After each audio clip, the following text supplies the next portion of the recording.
Assalamu alaikum, ladies and gentlemen. Myself Muhammad Sameer, and today I'm here to let you guys know about how we can use Mathematica 11 for graphing of different functions such as linear functions, quadratic functions, even trigonometric functions.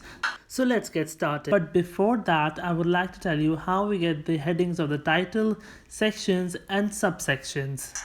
So for that, we have to go to the option of format. We have to click format, and from there we have to go on the option of style, and through the style we'll get the drop down option. We'll select the section because we need to add example in it, so we will select the section.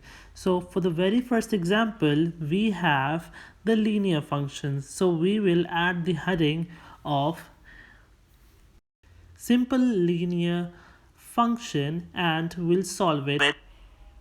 For graphs, we use a built-in keyword which is called plot. If we want to plot a graph, we have to type in the built-in function which is given by Mathematica, which is called plot.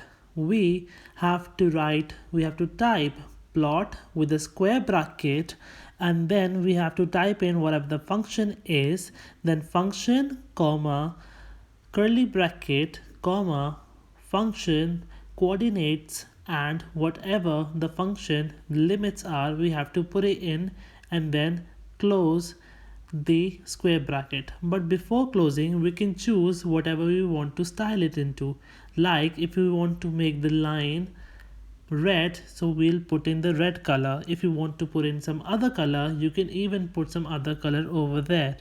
But if you want to put in some other things, like you want it dashed or dotted, so you can do it that also by putting curly bracket red comma dashed curly bracket closed. Also at the end you need to finish it by ending it on a closing square bracket so that the statement is completed and you'll get the answer. If you will not put it, you will not get the answer and you'll be stuck. Now getting on to the second example, which is about the quadratic equation. So we'll again select the format, and we'll get the section heading and we'll put in the quadratic function heading over there. And for quadratic equation we know that degree is 2, so we'll simply do plot. We'll write a plot with square bracket opening, and afterwards, as we know that we have to write the function after the square bracket, which will be x into the power sign 2 comma, and in the curly brackets we'll give the coordinates whatever we want it to plot it onto. We'll simply type in all the coordinates we want to. Actually there'll be two, because for one point we need, for one function we need two coordinates, so we'll give it those two coordinates and we'll close it with a square bracket at the end, and with a shift plus with enter you'll get the graph plotted. And afterwards, if you feel like changing the plot style or how the line looks, you want to change it, you can use by the command of plot style. You can easily type in the command called plot style, and if there are two different things you want to change, like the color and the dotted or dashed line you want to change, so you need to use curly brackets. If there is only one thing like the color, so just put in the color, that's it, and press shift with enter and you'll get it. But here I want to change the color and I want to change how the line looks. So what will I do? I'll put purple comma dashed into the curly brackets with a closing at square bracket, and with the shift plus enter I'll get the answer. Now getting on to the third example, which is about the trigonometric function, which is very easy, just as we did before. Simply we'll use the plot command. We'll type in the plot with the square bracket starting with sine function, whatever the trigonometric function you want to use, you can use it over here.